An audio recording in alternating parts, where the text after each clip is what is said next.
Welcome to unity bro studios. உங்கள் எல்லாருக்கும் கடல்னா எங்கே பார்த்தாலும் ஒரே தண்ணீராகவும் ஒரு மரம் செடி கொடி எதுவுமே இல்லாத ஒரு இடம் தான் கடல். ஆனால் கடலில் ஏகப்பட்ட மர்மங்கள் இருக்குது. அதை பற்றி தான் இந்த வீடியோவில் பார்க்க போகிறோம். இந்த வீடியோ ரொம்ப இன்ட்ரெஸ்டிங்காக இருக்கும். ஸ்கிப் பண்ணாமல் கடைசி வரைக்கும் பாருங்கள்.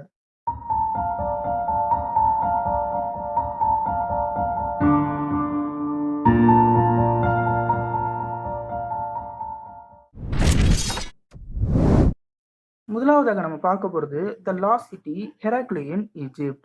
இந்த பிரெஞ்சு ஆர்கியாலஜிஸ்டான ஃப்ராங்க் கொடிடியோ 2000 ஈஜிப்ட்ல இருந்து 6.5 கிலோமீட்டர் தூரத்தில் இருக்கிற ஒரு கடலில் 50 அடி ஆழத்துல ஒரு நகரமே இருப்பதாக சொல்றாரு. அந்த நகரத்தை ஹெர்குலிஸ் சந்திச்சிருக்கலாம்னு சொல்றாரு. ரெண்டாவதாக நம்ம பார்க்க போறது Yonaguni underwater pyramid. 1987 Yonaguni ஐலாண்டில் ஸ்கியூபா டைவிங் பயிற்சியில் ஈடுபட்ட சில பேர் தான் இந்த பிரமிடை கண்டுபிடிச்சிருக்காங்க. ஆர்கியாலஜிஸ்ட் ஆய்வு செஞ்சதுல அது 10,000 வருடம் பழமையானதுன்னு சொல்றாங்க. மூன்றாவதாக நம்ம பார்க்க போறது underwater river at the bottom of the Black C.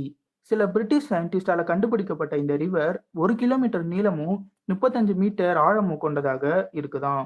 ஒருவேளை இந்த ரிவர் நிலப்பகுதியில் இருந்துச்சுன்னா இதுதான் உலகிலேயே 6வது மிகப்பெரிய நதி. நான்காவதாக நம்ம பார்க்க போறது underwater sculpture park. Jason deCaires Taylor என்பவர் தான் இந்த மியூசியத்தை கட்டினாரு. இந்த மியூசியம் கரேபியன் சீயோட அடியில வைக்கப்பட்டிருக்கு. ஐந்தாவதாக நம்ம பார்க்க போறது டீப் சி ஸ்குவிட். ஏலியன் மாதிரி காட்சியளிக்கும் இந்த ஸ்குவிட் 1907 தான் கண்டுபிடிக்கிறாங்க. இந்த ஸ்குவிட் சுமார் 8 மீட்டர் நீளம் வரைக்கும் வளருமா.